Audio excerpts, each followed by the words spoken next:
উল্লেখ্য যে শ্রেষ্ঠ 12 জন ফায়ারের মধ্যে তার অবস্থান দ্বিতীয়।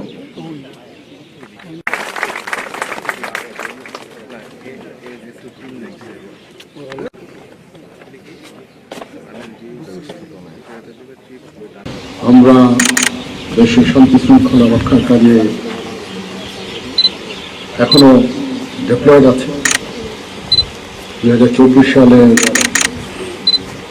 20 জুলাই থেকে আমরা এই কাজ করে যাচ্ছি, এখনো আছি। এখনো 16-17 হাজার সারা বাংলাদেশের 65টা জেলায় আছে। তো আমরা অনেক সৈনিক আমরা উইথড্র করেছি, বাট এখনো সম্পূর্ণ উইথড্র হয়নি। ইনশাআল্লাহ আমরা আশা করছি যে কিছু সময়ের মধ্যে আমরা সবাই ব্যারাকে ফেরত আসতে পারবো। তারপরে দেশের প্রয়োজনে আমাদের কিছু কাজ করে যেতেই হবে, যতক্ষণ পর্যন্ত সরকার আমাদের চাইবে আমাদেরকে মাঠে থেকে বিভিন্ন কাজ করবো। যেমন এখন ফুয়েল ডিপোগুলোতে আমাদের ডিপ্লয়মেন্ট আছে।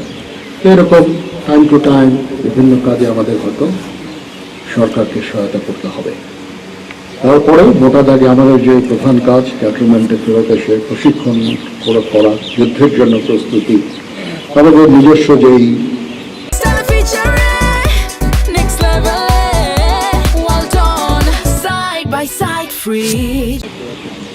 পদ্ধতি আছে, নিজস্ব ওয়ে আছে, সেগুলোতে আস্তে আস্তে আমাদের শুরু করতে হবে এই কাজগুলো।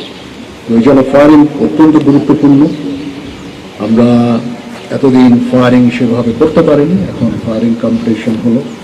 আমি যে রেজাল্ট আমি দেখলাম, ফায়ারারদের যে দক্ষতা দেখলাম, আমি অত্যন্ত আশান্বিত যে এতদিন ফিল্ডে থাকার পরেও আমাদের ফায়ারিং সক্ষমতা কমেনি। এটা একটা ভালো লক্ষণ। আমাদের আস্তে আস্তে এরকম আরও ট্রেনিং ইভেন্টগুলো আস্তে আস্তে শুরু করতে হবে এবং আমাদের যে কাজ প্রশিক্ষণ, যুদ্ধের জন্য প্রস্তুতি, সেনাবাহিনীকে যুদ্ধের জন্য প্রস্তুত রাখা, এটা মোরাল ঠিক রাখা, ডিসিপ্লিন ঠিক রাখা, সেই কাজগুলো আমরা শুরু করছি ইনশাআল্লাহ।